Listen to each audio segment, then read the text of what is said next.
Now at 6:30, our team coverage continues as we wait for the DOJ to release the results of its civil rights investigation into Phoenix PD. Chief Investigator Dave Biscobing is talking to the attorney hired to defend Phoenix. Phoenix just sent this new letter to the Department of Justice. It was sent by Michael Bromwich, the big-name attorney hired to defend the city against the DOJ. It makes me wonder, do you expect the DOJ report to come tomorrow or on Monday or next week, or do you not have any idea?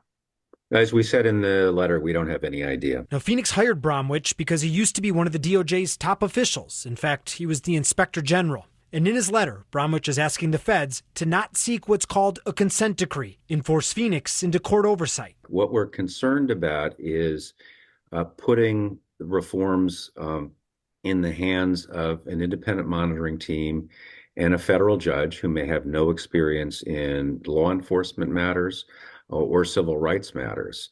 We think there's got to be a better way. In other places, police departments have struggled to get out from DOJ oversight. It often lasts more than a decade and costs a lot of money. So according to Bromwich, the quote, better way would be for the DOJ to simply give Phoenix the findings of its investigation and then trust the city to reform itself. And the city and the police department in Phoenix would agree to implement those recommendations with some system that we would need to negotiate and talk about how the Department of Justice would assure itself that, in fact, those remedial recommendations had been fully and properly implemented.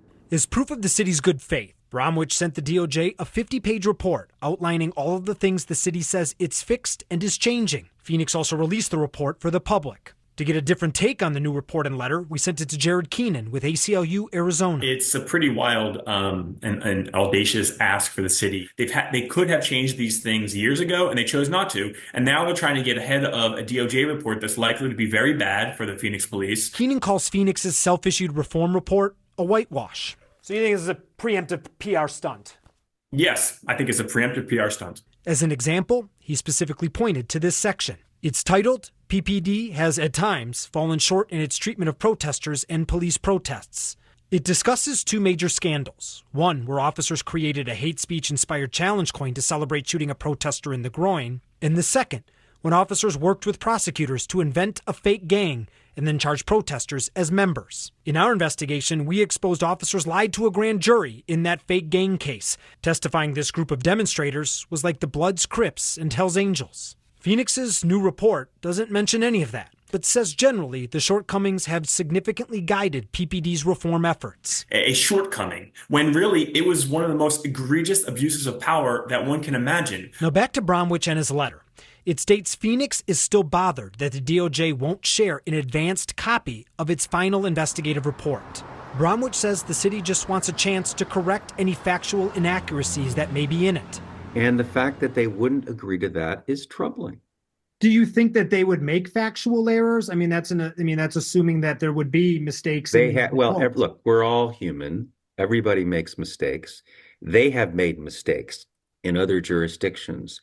And making those mistakes has really eroded the trust between the Department of Justice and the rank and file in those police departments. And their conclusion is, how can we trust these guys if they make these kinds of mistakes? And I don't know why, for the life of me, the Justice Department won't agree to do that.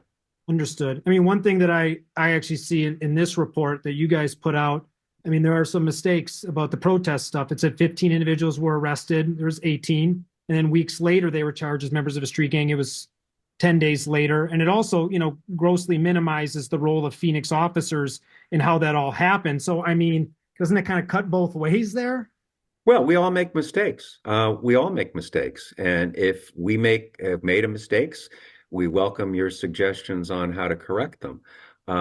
But that doesn't argue against why the Justice Department shouldn't, in fact, release a draft report. I'm investigator Dave Biscobing, ABC15, Arizona.